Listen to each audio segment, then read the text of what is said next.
Senate will please come to order. Today, in lieu of devotionals, we'll have a moment of silence.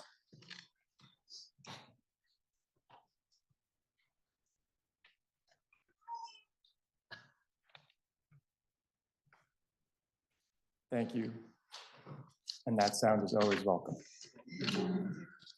Please rise if you're able for the pledge. I pledge allegiance to the flag of the United States of America and to the republic for which it stands, one nation, under God, indivisible, with liberty and justice for all. Are there any announcements?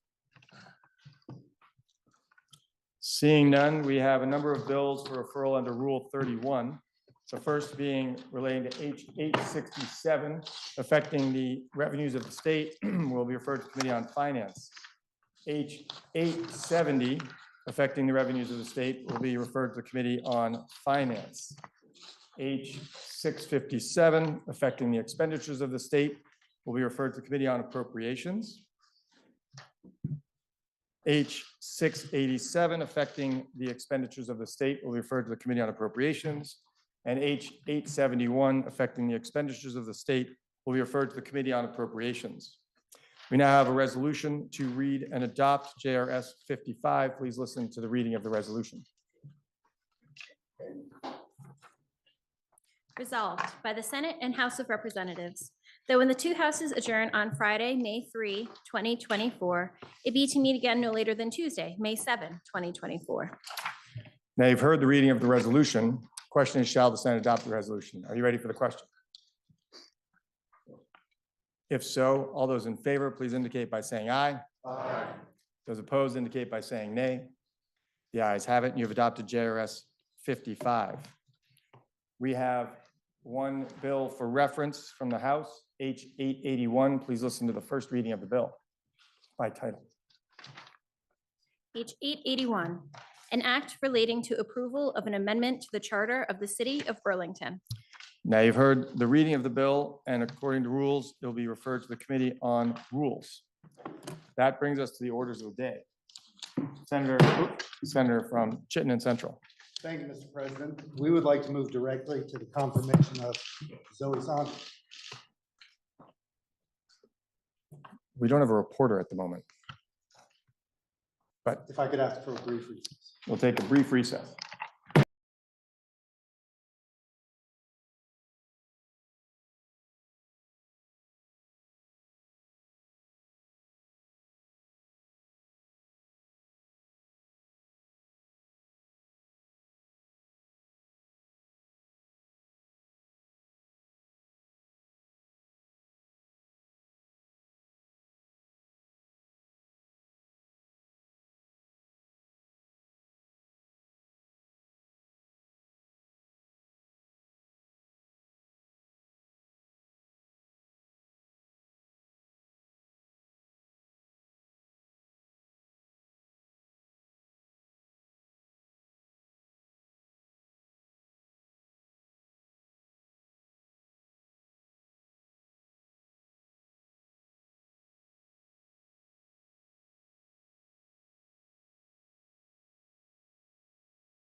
I'm not.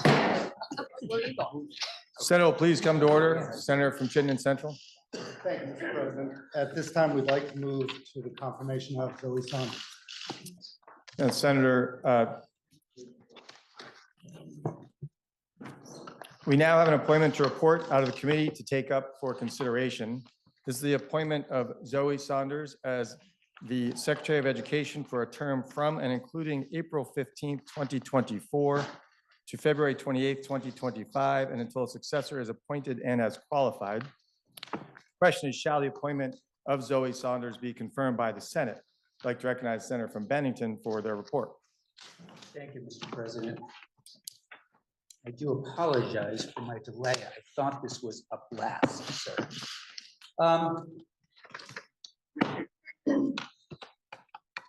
You know, anybody that knows me, as some of you really do in this Senate, know that I hate sharing my feelings. But today I am genuinely sad. This has been an incredibly contentious few weeks, for sure. And personally, I have never witnessed in my 14 years in this building such character attacks towards what I consider a very, very good person. These attacks have come over the past couple of weeks, but certainly particularly over the weekend. I know tensions are very high in this room right now and throughout the state.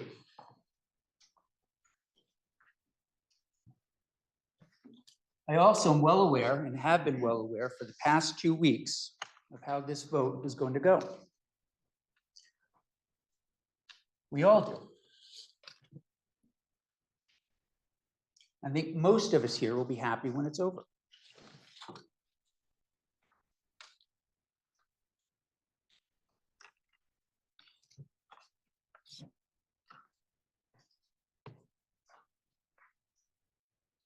I do rise to present somebody that I think is an exceptional candidate for Secretary of Education. This is the governor's candidate. It's not my candidate. It's not our candidate.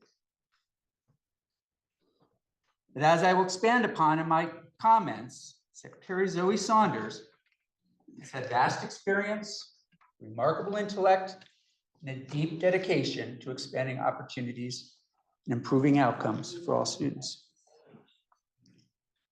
I want to begin, however, by thanking my committee for providing her with a thoughtful, respectful, and fair hearing.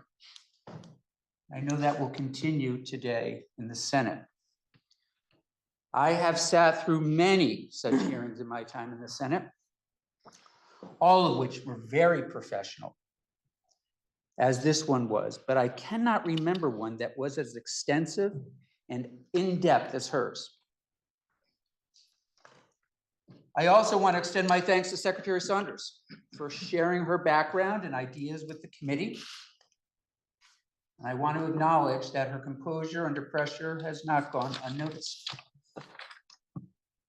Secretary Saunders' introduction to Vermont has been far from welcoming in certain corners, but she has consistently showed kindness, strength, and determination throughout this process. I want to take a moment to review the process of appointing a Secretary of Education, and I do this because it seems to be getting lost in the discourse. And it has certainly been helpful as I have spoken with many of my constituents that have contacted me over the weekend. Unlike other cabinet level positions where the governor makes appointments, him or herself, the State Board of Education conducts the search for the Secretary of Education. 10-member citizen board, of whom all 9 of them are rooted in public education, received a letter from Governor Scott on June 26, 2023, requesting the search for a secretary. Following receipt of this, 3 members of the board, formed the search committee, and began its process. Public comment was welcomed at each of their 11 committee meetings, and they also held a hearing specifically for members of the public to express their thoughts and opinions on the desired qualities and attributes for Vermont's Secretary of Education. The State Board synthesized this input and integrated it with the requirements set forth in statute and the educational priorities outlined by the Governor Scott's July 26, 2023 letter. Collaborating with the Offices of Human Resources and the Office of Racial Equity, the committee drafted a job description, advertised the opening, and received 19 formal applications, more applications received than either of the past 2 searches. The committee reviewed all applications, interviewed candidates, narrowed the field, and forwarded the most qualified 3 names to the governor. Of those 3, Zoe Saunders stood out as the right person for Vermont. Now, the problem we have before us, for which we are asking our next Secretary of Education to help us solve, the problems are complex, and most of us would agree that we are in a moment of crisis. The signs are everywhere: low test scores, low post-secondary education rates, staggering dropout rates, immense mental health needs, and not to mention the teacher shortage. This cannot be business as usual, and whoever ends up in this position is going to be responsible for helping us to undergo one of the most transformative revolutions in human history. We are at a point in education where we must start to do things differently, bring new ideas, new imagination, and new creativity to our schools if we hope to keep pace with an information and communication revolution that is accelerating exponentially. This is why we need a leader who is going to work to improve outcomes and expand opportunities for our students who need to graduate with a 21st century education if they're to be successful. I want to say something about Secretary Saunders' experience. As the Chief Strategy and Innovation Officer at Broward County Public Schools, Secretary Saunders oversaw the Strategic Initiative Management Team, Demographics and Real Estate to support strategy alignment and operational improvements for 230 schools, serving over 200,000 students in the 6th largest school district in the country. She also led the redefining process, where she directed the work of 4 regional superintendents, 50 education directors, 20 central office staff, 30 members of long-range planning task force. As Fort Lauderdale's Chief Education Officer, she oversaw a team of 26 certified teachers to provide extending learning and enrichment opportunities for 2,000 students. Additionally, she oversaw a range of subcontractors that provided intense tutoring and college career counseling to hundreds of low-income children and teens. Additionally, she led cross-functional working groups of educators, businesses, and community organizations involving the management of over 50 organizational partners and resulted in new technical training programs and innovation in public works. Everyone, I'm sure, has seen the resume, and so I won't go through it. One of the senior senator from Bennington this morning did encourage me to keep it short, so I will abbreviate in parts. But I do also want to say something about her having improved outcomes. As the Chief Education Officer for the City of Fort Lauderdale, Secretary Saunders oversaw a range of initiatives that yielded measurable academic and facility improvements, along with increased access to educational programs. And as you'll see, she designed and oversaw a number of summer enrichment programs that proved effective in mitigating summer learning loss. She effectively advocated for millions of dollars in facility improvements for public schools that have been historically underserved. She developed an equity index to allocate $12 million in park bonds, funding to improve school playgrounds and recreational facilities. And the list goes on. Secretary Saunders' achievements have been recognized outside of her home district and state. She's been recognized for innovation in education and by the U.S. Department of Labor and the National League of Cities when she expanded workforce development opportunities in economically disadvantaged neighborhoods. She holds a BA from Harvard University in the College of Arts and Sciences, where she has a Bachelor's of Arts in English and American Literature. And she has a master's degree in education from Vanderbilt University's Peabody College of Education and Human Development. Mr. President, the vote in committee was 3-2 in favor of Secretary Saunders.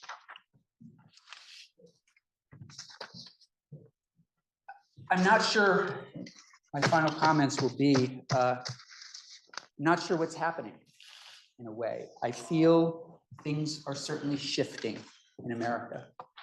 I realize there's a tremendous amount of anger and sadness and fear. And I do worry that Secretary Saunders has arrived in the middle of this. But this isn't DC. And I know my colleagues well and respect them and know that the conversation we're about to have will be respectful and thoughtful toward Secretary Saunders. Thank you, Mr. President. Question is, shall the appointment of Zoe Saunders as the Secretary of Education be confirmed by the Senate? Senator from Chittenden Central. Good morning, Mr. President. I interviewed Ms. Saunders, and as a member of the committee at a pivotal moment for education in Vermont, I felt it was important to ask some challenging questions. I asked questions wearing many hats, that of a former teacher, a school board member, vice chair of Senate Education, and a Vermont taxpayer. Although Ms. Saunders answered my questions with grace, I generally found the responses lacking in real experience, deep knowledge, and simple know-how of education. I, along with my colleague from Wyndham, voted no, and I plan to vote no again today. Here's why. And by the way, I'm limiting my comments to just a few parts of the interview. On the question of whether she has experience implementing federal policy, the answer was no. On the question I asked around affordability in Vermont and how she envisioned the financial future of education in Vermont, there was an acknowledgement of high property taxes and high per pupil spending. But there were no real strategies to address the crisis. I would have loved to hear, honestly, about the need to rein in healthcare costs, the possibility of decoupling mental health services from the education fund. I would have loved to hear that we might stop private schools from charging publicly tuitioned kids more than privately tuitioned kids. I would have loved to hear about a moratorium on Vermont public tax dollars leaving the state. We could have looked at, for example, whether we should be providing early college and dual enrollment to wealthy families instead of just those who live in poverty. And those are just a few. I heard none of those. Most troubling to me was when I asked about a vision for education in Vermont. I didn't hear one. You know, as humans, we crave a story, a narrative to explain the world to us. With this question, I was asking for a story, a vision that could paint a robust future education landscape in the state of Vermont. It was a question that invited the imagining of a system with right-sized school districts, new or improved buildings, free of toxins, full of natural light, every classroom without an empty seat, and bustling with our Vermont children eager to learn. No cell phones, locally grown food, and skilled teachers doing what they love. I imagined a vision where everyone believed education to be a common good, where folks saw schools as community hubs with shared spaces, shared resources, where the elderly were invited to share also, Instead, I heard words like continuum, alignment, indicators. There was no vision. This moment, as my colleague said, is being called a crossroads, an inflection point, a reckoning, a crisis for education in Vermont. We have some really difficult decisions to make. And although we may not be able to achieve my vision, the vision that I just kind of pointed to for the future of education in Vermont, with the strong, experienced, knowledgeable leadership at the helm of the Agency of Education, we have a much better chance of achieving an education system that's financially sustainable, innovative, and provides our kids with the tools they need to face the future. And I want to look back on what I said about the common good, because I did accidentally left out one little piece that I want to come back to, which is that I also envision in my vision for the future of Vermont a teachers union that's ready for change and innovation. So this is really a big umbrella. It's a big vision.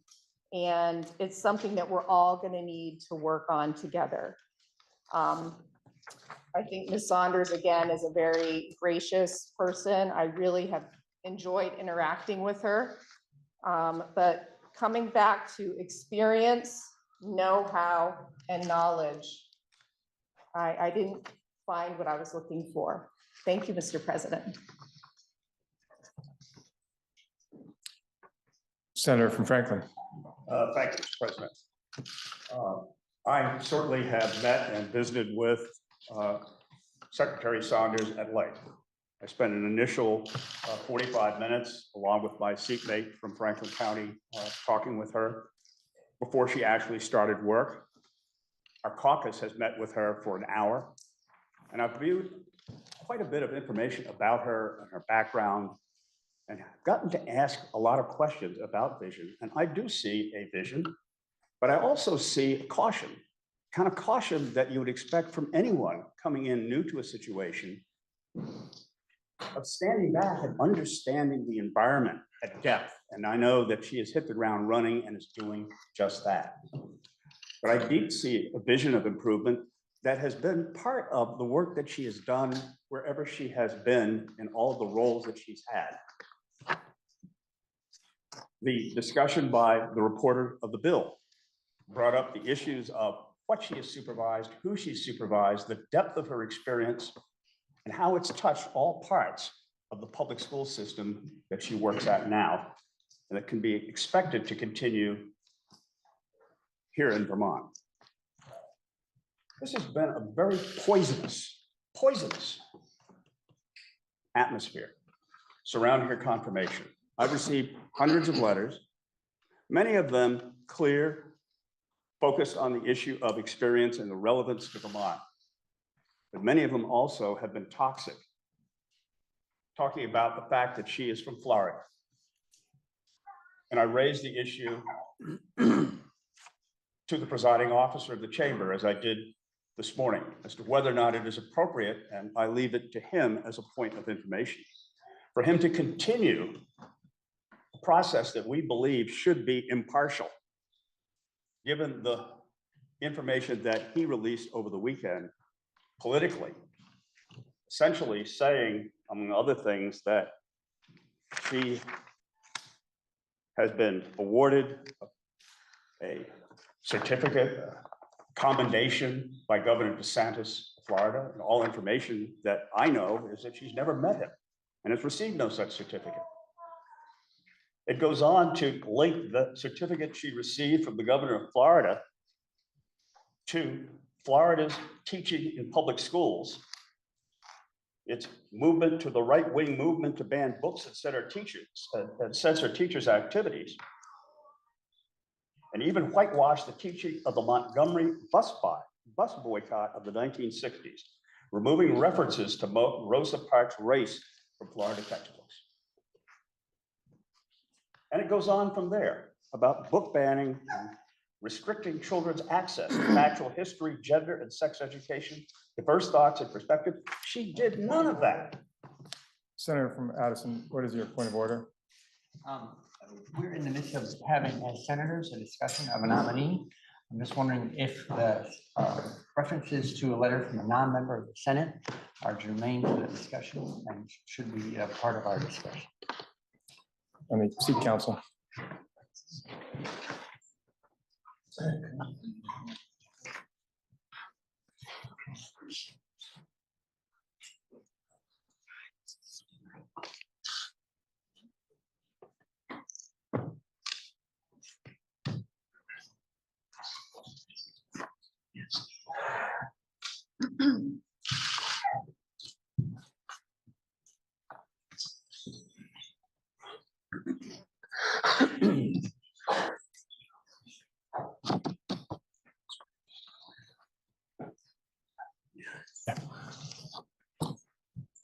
Senator from Addison, your point of order is not well taken.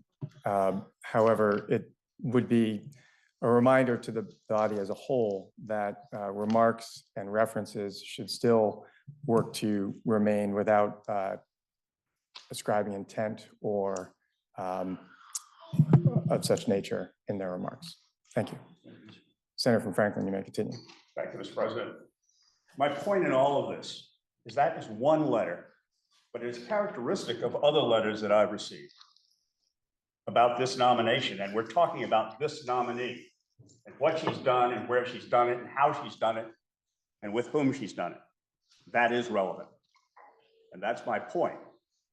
My point is that this is a nominee who, contrary to what I have indicated, that I received, has worked with communities of all kinds and all colors. And it's the kind of information, it's the kind of comments received during a confirmation process that I never thought I'd see in Vermont. In this chamber, we spent a great deal of time over the past several years talking about immigration status, about national origin, and about discrimination. And what I saw in this letter and in some of the other letters that I've received is some very inappropriate treatment of this nominee on the basis of her immigration status. That she's from Florida and therefore carries with her all the baggage that comes from Florida and from a governor that she's never even met. That's wrong. She has presented herself to us, and we have examined background information about what she's done in the various roles that she's had. And that work has been impactful in a way that we need here in Vermont. We know that Vermont education system has its issues. We know it is horribly expensive compared to the per pupil cost in the rest of the nation. We know that there are situations in our educational structure, particularly our governance structure, that lead to the higher costs that we perhaps are all concerned about. And that prior speaker has mentioned are issues that we are expecting her to deal with. And that again is part of the point. She's demonstrated to us, based on her prior work, that she has dealt with many of these systems as an executive, as an administrator, and as a leader within larger school organizations and larger educational organizations that directly relate to the kinds of things that we deal with. Certainly in my questioning of her in the interview process, I asked, do you have any intention of trying to move to a charter school or expanding privatization in the school? Something that goes to the heart of what many of the people who've written me have asked about. People including teachers and administrators. And she's assured me that is not her agenda. Nothing could be clearer than that. That is not her agenda. Her agenda is to bring people together, to bring communities and to bring students and to bring their schools together in a much more coordinated way than we have right now. And also to fix the things that are wrong with the Agency of Education and how it interacts with our schools. I remember right now Many years ago, almost 20 years ago, when I was a state auditor, one of the things I saw in looking at education was the fact that we had a chart of accounts in which every school put down dollars that relate to a specific function. And many did a pretty good job in doing that, but what they didn't do is they didn't do it consistently. What went in column A on this form from school B was entirely different what was on that particular chart for school C, and as a result, it was the Tower of Babel. And you know what? It still exists that way today. It's still not fixed. And we need somebody who can fix things like that. And she's already, in her first days on the job, identified similar kinds of issues that need fixing. We need somebody who knows how to fix things. And that's what the education secretary does. The education secretary is designed and is in position to lead, not to be a school teacher, but to be a leader of an organization that has great complexity and also the need to exercise great compassion. I believe that Zoe Sanders is capable of doing that, but above all, despite the toxic environment, she needs to be given the opportunity to do it in an unbiased way. She's an immigrant to Vermont, and she came here voluntarily to do just that. Thank you. Senator from Windsor. Thank you, Mr. President, and no offense, I have not read your newsletter. I rise today to explain why I will be voting no on the appointment of Ms. Saunders to be our next Secretary of Education. I did not come to this decision lightly. Your Windsor delegation interviewed Ms. Saunders. I individually watched the Education Committee's testimony, and I had many friendly chats with Ms. Saunders in the hallway as she was friendly and kind to anyone who walked the halls beside her. But I came to this decision because of my life experience and because of her resume. I'm a product of Vermont's public education system. I attended Dalton Brook School, Hartford Memorial Middle School, and graduated from Hartford High School. I'm a product of thousands of hours of collective work to make sure that I was given the lessons needed to be successful.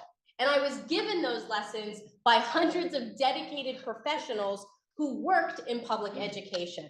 And I'm talking about teachers, administrators, school board members, counselors, and my personal saviors, the lunch ladies of Hartford High School. So when I looked at Ms. Saunders' resume, I was concerned because the brevity of time that she spent in public education did not resonate with what I expected of a candidate for the most critical public education leadership role that we have in our state. Furthermore, I began taking note of the constituents who started to reach out to me. I was overwhelmed, as many of us were, by emails, phone calls, text messages, being stopped at the co-op. Some of you are here. And they were all individuals who had trepidations and skepticism. And they had that skepticism not because of the state that the secretary nominee is from, but because of her resume. I have previously not heard from constituents on nominees. In fact, I gave a speech just last week for us to approve a governor's nominee, and I did not hear from anyone on the topic. It wasn't until this nomination.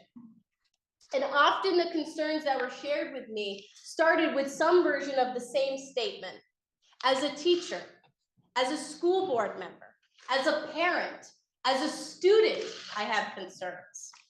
So I sat down over the weekend and I added up all of the notes that I received, and those who noted the length of time that they worked in public education, I added it all up. Many of you started with, I have 31 years of experience. I have 50 years of experience. And in total, of everyone who sent me an email and listed the amount of time they worked in public education, I added up a total of 520 years of public education experience telling me that they were concerned about this nominee. It would be irresponsible for me to listen to 520 plus years of public education experience and professionalism and dedication, and to weigh that against 3 months of recent public education experience. And sure, there were some heavy hitters who emailed me with 50 plus years of experience, but I think the weighting system still holds. I'll be voting no today because we do not need an education secretary with such a brief amount of time in public education, when the leadership role that we are asking that person to take on is almost exclusively about public education. This nomination is not about Ms. Saunders as an individual. It's about the fit of the person and the education and work experience of that person for the Secretary of Education job. We do not have in this nominee a vision that will ensure the type of public education that Vermonters deserve and demand. Thank you. Senator from Washington. Thank you, Mr. President. I was going to do this speech as an explanation for my vote. I've served in this body, Senate, longer than anyone, except I think the senior senator from Bennington. I went through civil unions in this body. I have never experienced such an intense and well-organized lobbying effort as I've seen with this nomination. And that kind of intensity makes it very difficult to make an impartial decision. I have heard she's from Florida. She worked for charter schools once, and she hasn't been a teacher. That's been repeated repeatedly. I've gotten several where the thing says, put your message here. I've got several that say, dear Senator Cummings, twice. It's pretty obvious that letters were sent out, information was sent out, and fill in the blank was good. You didn't send me a form letter, but it's been intense and it's been well organized. Vermont's public schools are in trouble, and it has nothing to do with programming or teachers or the effort. They're in trouble because they are crumbling on their own financial weight. And we need someone, we need a change agent that can help us bring people together and do that. I'm not sure if Ms. Saunders has those credentials or not. What I am sure is that I cannot in good conscience ask somebody to come here and do that very difficult job when 99% of the people that she's going to have to work with have already declared her anathema. She should go back to Florida. I feel bad about this. This is the first time I have ever felt bad about a vote. And I feel bad about the behavioral modeling that we are showing my grandchildren. We are saying it's okay to reject someone because of where they come from or a job they did once. I have never felt this bad about Vermont, because I'm learning that we aren't any different. We may be blue, but we can reject people. We can be as vicious as anyone else. Senator from Rutland. Thank you, Mr. President. As a freshman senator from Rutland County, I'm on the Education Committee and the Health and Welfare, two committees which I never asked to be on. Quite to the contrary, I wanted to be on other committees, but I got exactly what I didn't want. I've enjoyed the Education Committee. Health and Welfare has always been a challenge to me, but I started my education in 1958, and I've gone through a public school system. My children went through the same public school system, and now my grandchildren are going through Vermont public school system. And when I got to the Education Committee in Vermont, I came in with both eyes open. And I got to tell you that coming from an organization or background of where there's always been a vision, there's always been organizational effectiveness, and it's been a requirement. I've been looking around the education system in the state of Vermont, and I don't see that. I personally interviewed Ms. Saunders one-on-one, and I was very pointed about my questions. I didn't ask those same questions in our committee interview, but I wanted everybody to know what I talked to her about. I asked her if she knew anything about Act 60 of 1997. She did not. And further, Act 68, anybody that comes into the state with all the nuances and the diverse cultural and economic and local area systems in our school system I've been here for 72 years and I still don't understand them all.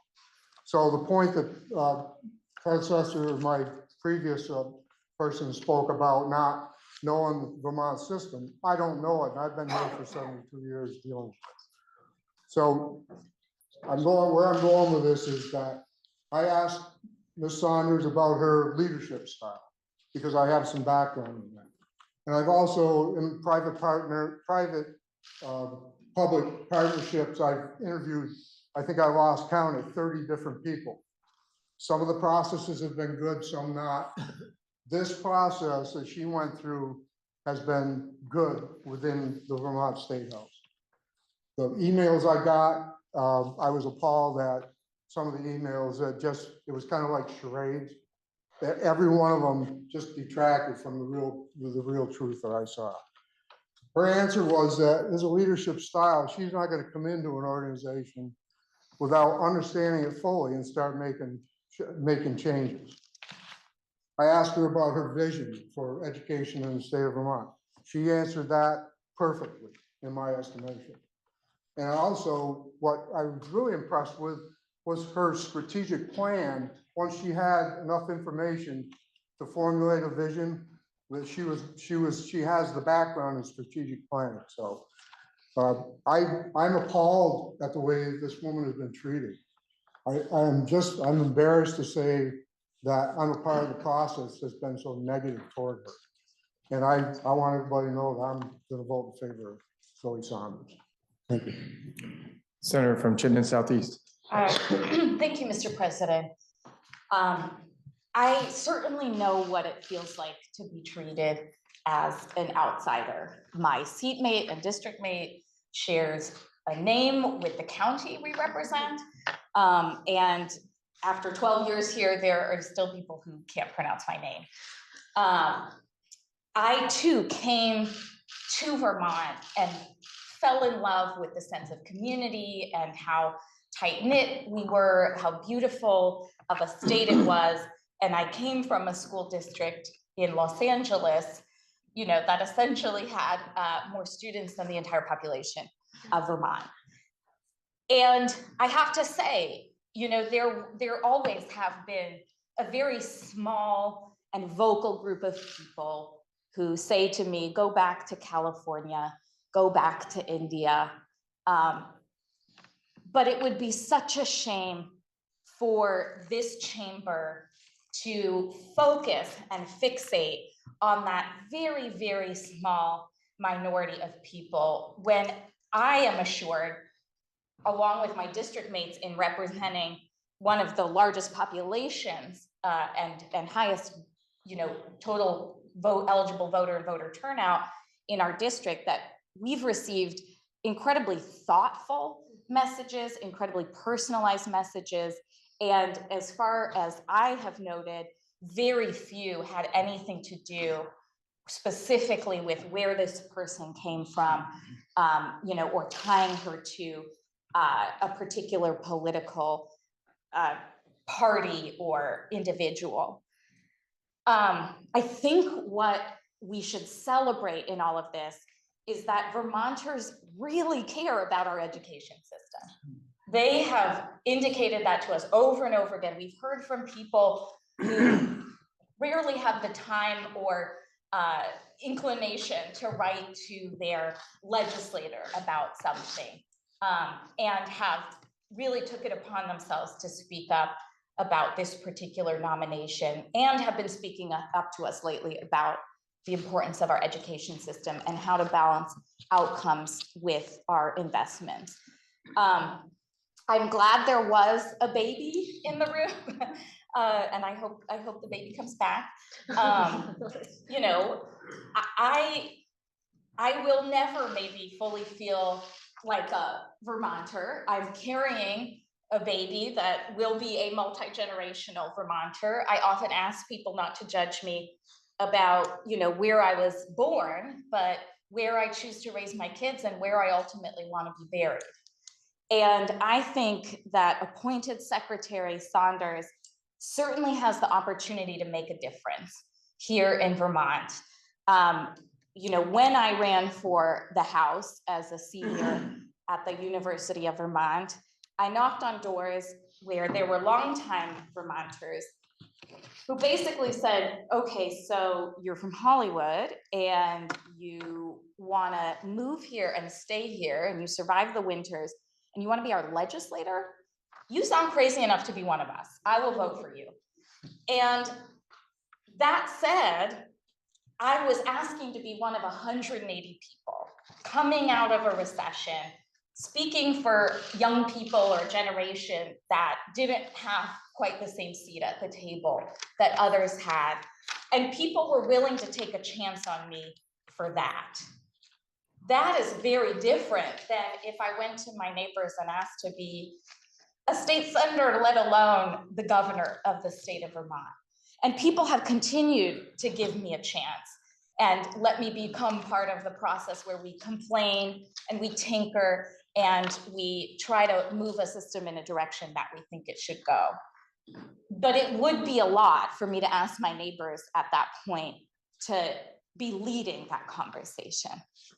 And I think what we should recognize is we are coming out of a pandemic, flood and natural disasters, crisis upon crisis. We have had maybe a couple secretaries of education or commissioners of education in the past who were not teachers, not superintendents, didn't come out of a public school system. One of them, more recently, Richard Cate, had been in higher education administration. But when we look at that, we have to reflect on whether or not they would be accepted right now, whether this is the moment for somebody who doesn't have that experience, who doesn't know what our teachers here in Vermont have been through for the last several years and what they need to feel supported going forward, not further reformed, further tinkered with, but truly what it looks like for them to feel supported. And that's what I'm hearing from my constituents. Yes, we want vision and direction, but we want to start with what's good and what's working and the value that our teachers provide and the fact that they're still standing, still inspiring our kids after some of the things that they've been through, after seeing a hollowing out and a loss of their colleagues. You know, I think that's what our teachers are telling us right now. Not that they care if somebody's from Florida or not, but just that somebody is really backing them up in such a critical moment. You know, I can't help but be reminded, you know, not just an outsider to Vermont, I'm Hindu and I'm Jewish. And in the Jewish faith, it's an extremely non-proselytizing religion. And it's said that you are turned away 7 times before you can become Jewish, if you'd like to join. And I see Vermont a lot in that way. It's an incredibly special place. It's a family. It's a trust fall of a state. And, you know, I've been here 20 years. There are still people who might question the foundation of my knowledge or beliefs. I feel like I have been, you know, attempted to be turned back 7 times. But that's because people want to protect something extremely special. I mean, for all of its warts, we have an incredibly equitable education finance system that doesn't measure the quality of your school by the wealth of your community. That was not the same where I came from. We have a system, that just recognized that there's a huge difference in need for students that don't have the same resources at home or are coming here from another community and are speaking another language. And we've done our best to meet that need. And now it's time to focus on outcomes and make sure our funding aligns with our priorities and get these things right. But that doesn't mean that we should in any way denigrate or set aside how special our education system is in Vermont, and that people are crying out right now for someone who sees the work that they're doing, for someone who knows and understands that they treat it as incredibly special and that they want an opportunity to feel heard and seen and validated in the critical work they have been doing and that they will be doing going forward. So I truly hope that appointed Secretary Saunders stays in Vermont and does good work, brings her perspective, but really adds it to a melting pot before trying to be, the top of the cake here. And I think that's the spirit in which we've heard from our constituents and in which we're engaged in this debate today. We want folks here. I can say that as somebody who has a majority of my constituents, we're doing their best to pronounce my name every day and making sure that I feel like a Vermonter as much as possible. And I don't want us to denigrate the majority of our constituents who've been listening very carefully to this full debate, who've been listening to the interviews and the hearings, and are telling us they'd like something different at this time. Thank you, Mr. President. Question is, shall the appointment of Zoe Saunders as the Secretary of Education be confirmed by the Senate? Senator from Chittenden Southeast. Thank you, Mr. President. I am half Canadian, so I like to say sorry a lot.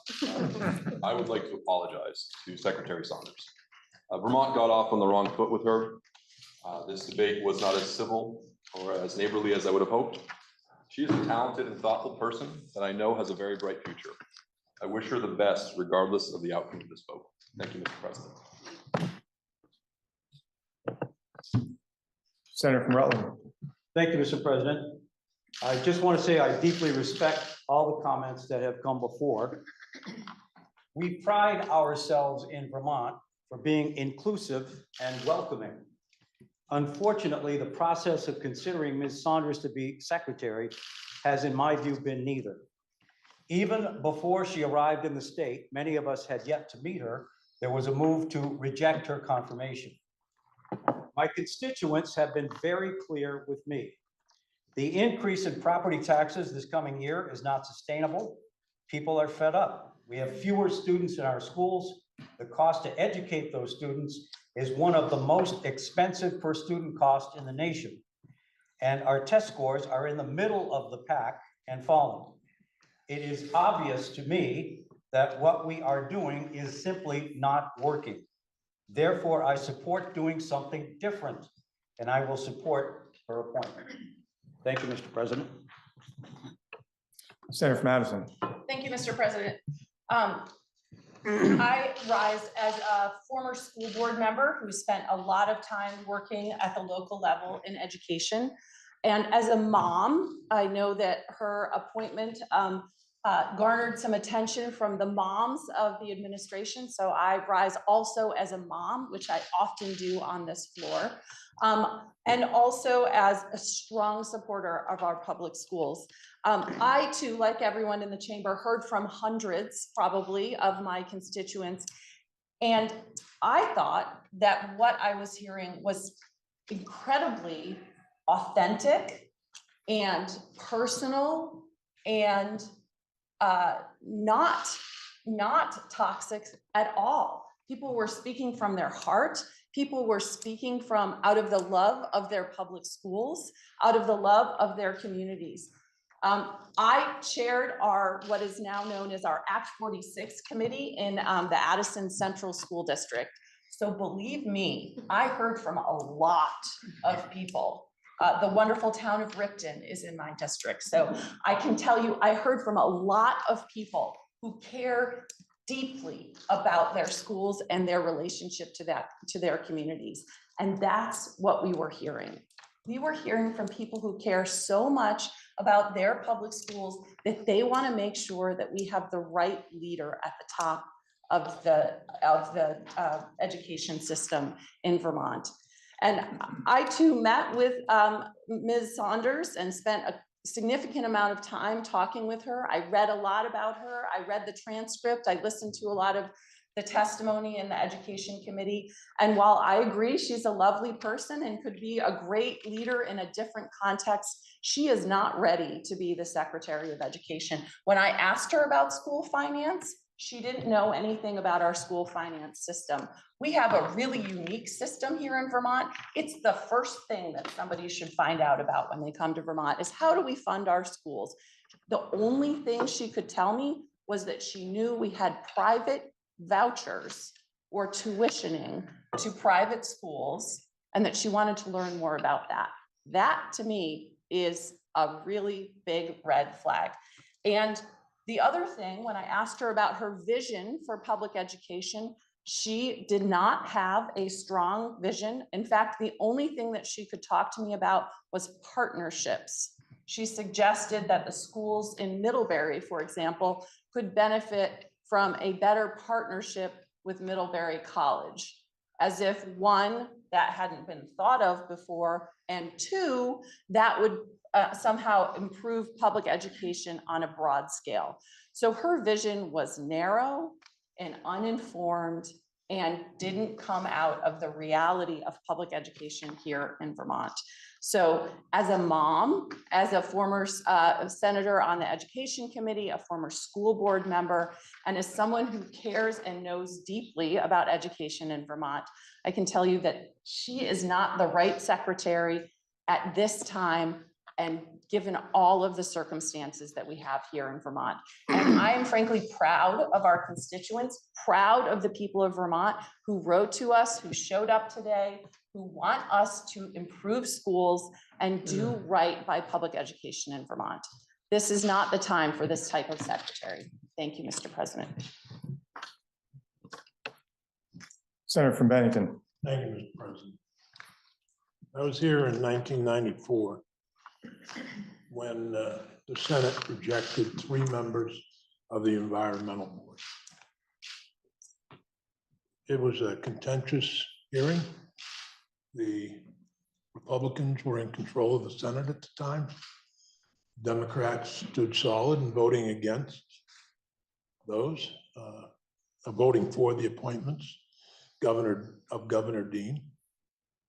There were no winners that day. There were only losers, 2 of whom were my constituents. The vote passed. Governor Dean got angry, as he usually did in those occasions. He reappointed them. They were again rejected. And then he went on to a different solution. At that time, there were tremendous efforts by lobbying groups. We didn't have email, but they did send postcards and other forms of communication saying we should do this or not do this.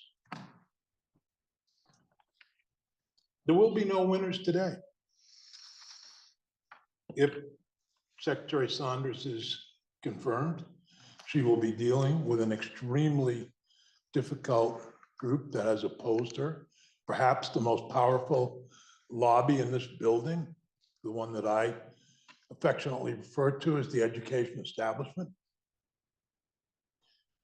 Mr. President, if she's rejected, the governor may reappoint her, or we may spend another year trying to find a new Secretary of Education.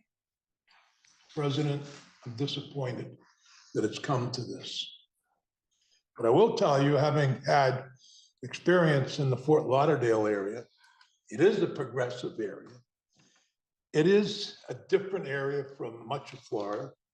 You can ride down the river and see $1 million homes with 30 million, $40 million yachts outside, and then you can drive 5 miles into some of the most abject poverty you'll see. It is a diverse area, and that's where she comes from. And that's why I will be supporting her, because I think it is a time that we need to face the challenges of education that many of us have already talked about today. But as I say, there will be no winners. Thank you, Mr. President. Question. Senator from Orange. Mr. President, I too was around when the environmental board issues took place. And were the candidate to be rejected today here in the Senate, the governor could make the appointment again tomorrow. And the only power we have is to send messages. And I guess that's what we will do.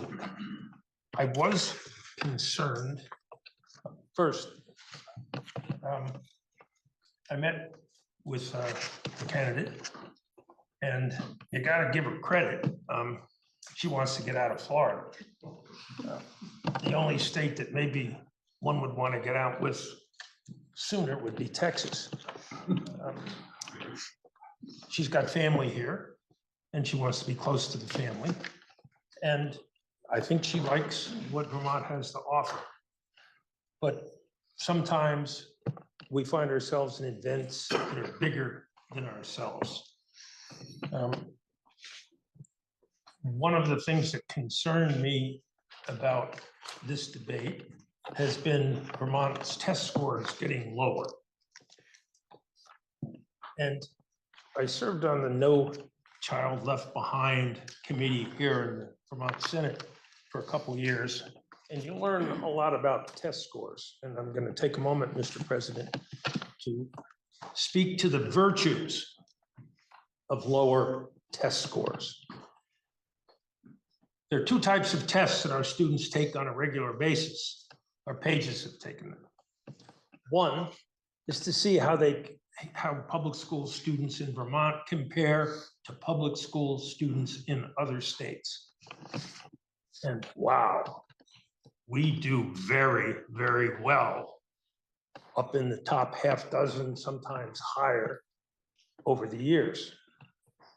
And there are other type of tests that students take here in Vermont, and they're called diagnostic tests. 15 years ago, Texas got between 99% and 100% on diagnostic tests. I was working a job in South Carolina a dozen years ago or thereabouts, and they were having a big debate about changing the diagnostic tests in North Carolina. Apparently, North Carolina students were scoring in the mid-90s. And they thought the test was too darn easy. Diagnostic tests here in Vermont are given to find out each school's strengths and each school's weaknesses. And the only way you do that is you make a tough test. And you expect about half the students not to perform. And then you take a look at which questions they get wrong. And then you go back and report to one school that this is where you're falling a little short, and another school, that's where you're falling a little short. Another school, that's where you're falling a little short. And those schools know what they need to change so that in the years to come, they'll do a better job and keep the national tests where we do a bang-up job, keep those national test scores high, because we're not afraid to give tough tests for diagnostics, and then address those problems.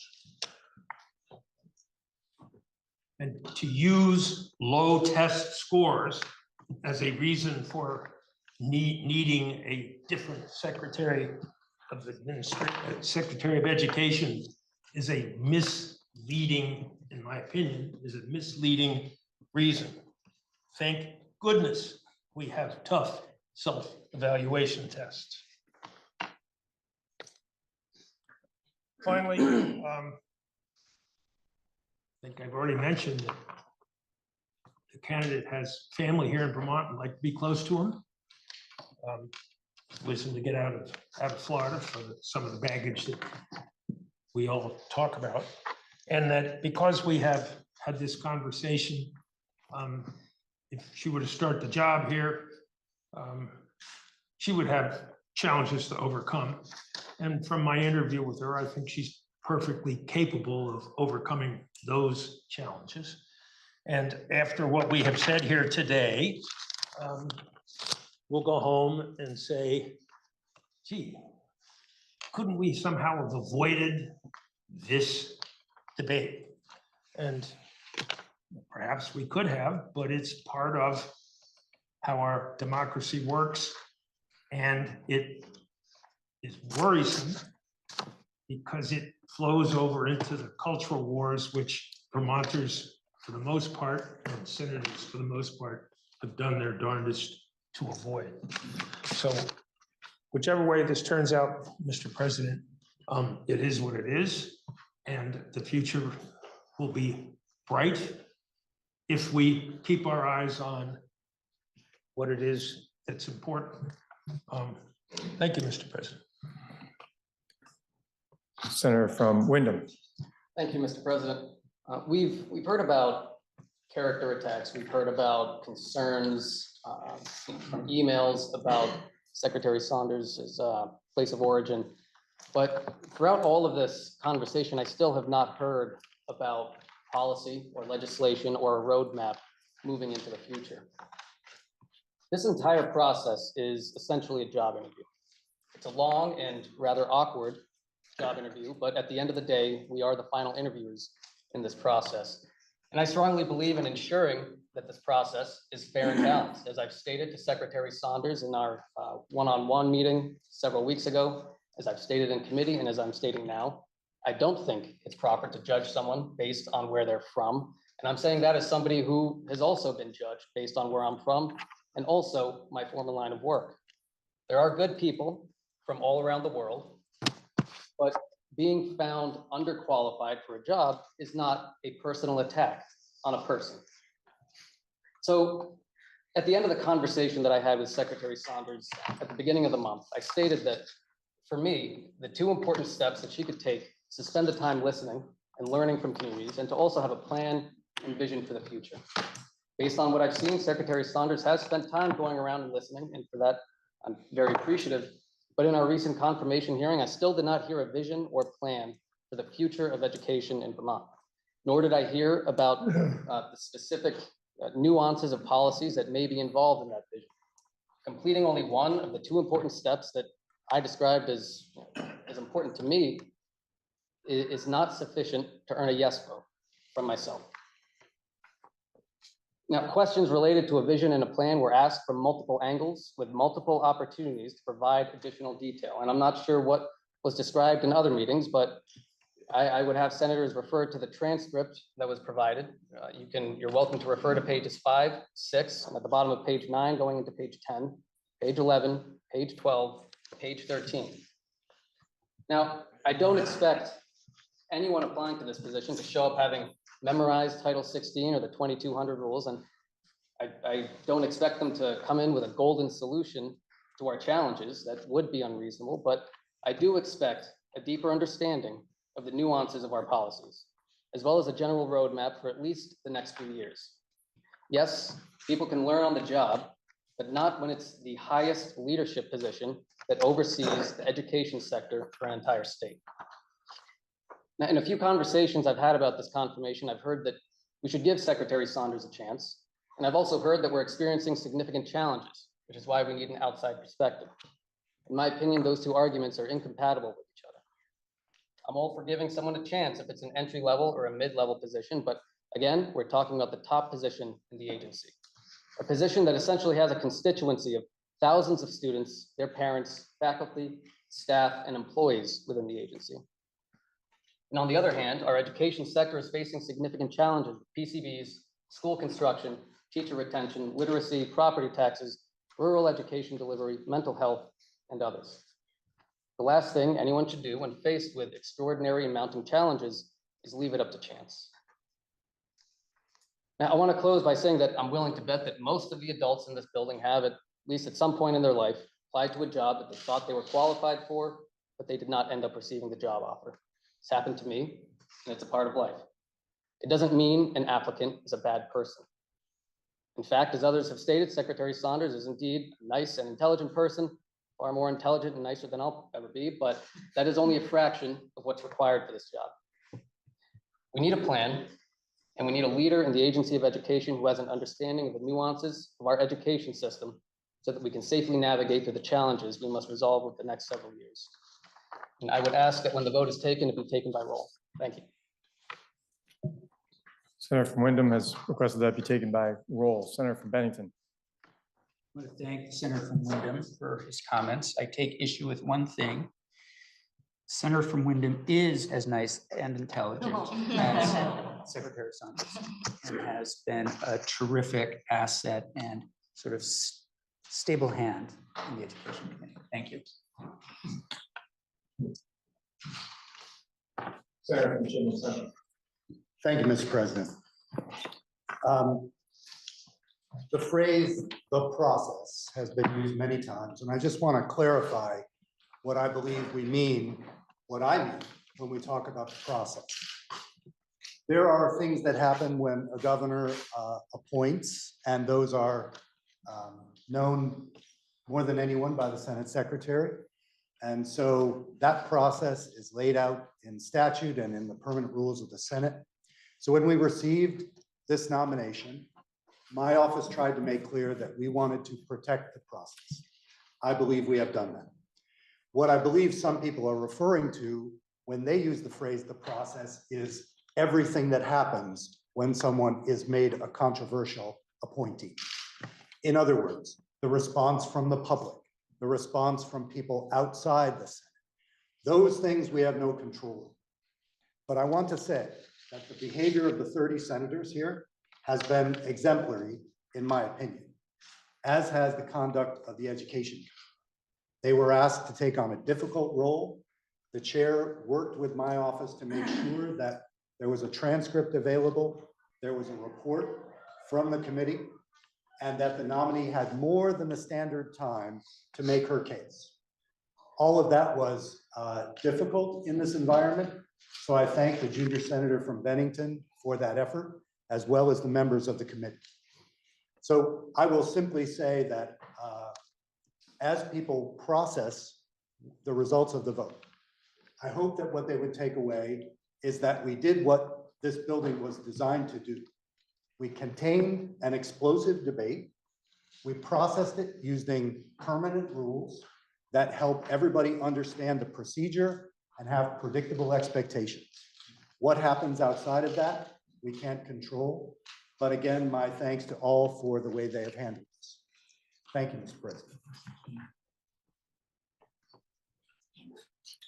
Question is, shall the appointment of Zoe Saunders as the Secretary of Education be confirmed by the Senate? Are you ready for the question?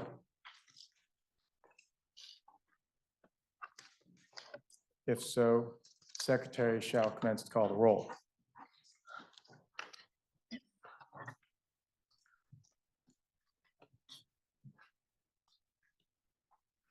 Senator Baru, No. Senator Bragg, No. Senator Brock, Yes. Senator Campion, Yes. Senator Chittenden, No. Senator Clarkson, No. Senator Collmore, Yes. Senator Cummings, No. Senator Dooley, No. Senator Hardy, No. Senator Harrison, No. Senator Hashim, No. Senator Ingalls, Yes. Senator Kitchell, No. Senator Lyons, No. Senator McDonald, No. Senator McCormick, No. Senator Norris, Yes. Senator Pershman, No. Senator Ron Hinsdale, No. Senator Sears, Yes. Senator Starr, Yes. Senator Pehoski, No. Senator Watson, No. Senator Weeks, Yes. Senator Westman, Senator White, No. Senator Williams, Yes. Senator Renner, No. Senator Westman,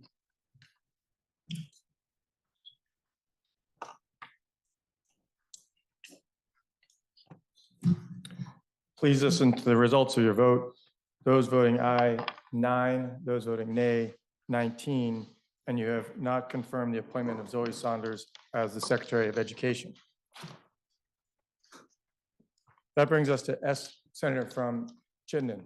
Mr. President, at this point, I had hoped to have a hard stop at 11.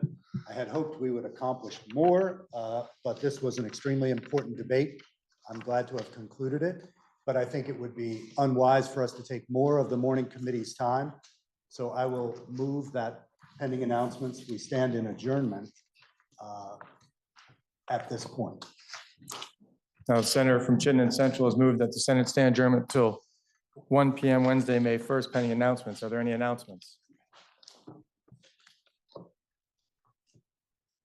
Are there any announcements? Senator from Bennington. Thank you, Mr. President. Senate Education will meet at 1 o'clock. From Addison. President, Senate Natural Resources will meet at 11 o'clock. Senator from Chittenden Southeast. Thank you, Mr. President. Senate Economic Development will meet at 11 o'clock or as soon as we can. Senator from Washington. Thank you, Mr. President. Senate Finance will meet at 1:30 to take up the yield bill. I hope all of those that have worked so hard on the issue of the Secretary of Education will bring their organizational skills to the committee and be there with us, because our schools are in trouble. And if we're going to do anything this year, this is the bill we're going to do it in. Senator from Bennington. President, Judiciary will meet at 11, and I do plan to go until about 12:30 if the committee can do that. Senator from Orleans. Thank you, Mr. President. Senate Ag will meet at 11. Senator from Chittenden Southeast. Thank you, Mr. President. Senate Health and Welfare will meet at 11. Senator from Addison. Thank you, Mr. President. Government Operations will meet at 1:15. Senator from Windsor. Thank you, Mr. President. You'll be delighted to hear that the Senate Democratic Caucus will not meet because I believe several committees will be going into lunch. So in order for us to finish our business in our committees, we will not be meeting today. Thank you. Senator from Caledonia. Thank you, Mr. President. I would just like the body to know that the Conference Committee on the Budget is having its first meeting at 11 o'clock. So that's an optimistic sign that we're getting close to the end of the session, May 10th. And so our first meeting to get organized is about to commence in 5 minutes. And I find that encouraging because spring is here, and I think we all need some revitalization. So thank you. Are there any further announcements? By way of announcement, I'd like to offer a brief personal privilege. I want to publicly apologize to Zoe Saunders for the inaccurate representation of the award in that email. That was inaccurate, factually inaccurate, and I apologize. I want to apologize to the Senate for adding to the heat of the debate on this topic. And I want to acknowledge the better and respectful arguments that were made today were better and made bad English, my schooling, anyway, than what I presented in my email. With that, the Senator from Chittenden Central has moved that Senate stand adjournment until Wednesday, May 1st at 1 p.m. Are you ready for the question? If so, all those in favor, please indicate by saying aye. Aye. Those opposed indicate by saying nay. The ayes have it, and the Senate will stand adjournment until Wednesday, May 1st at 1 p.m.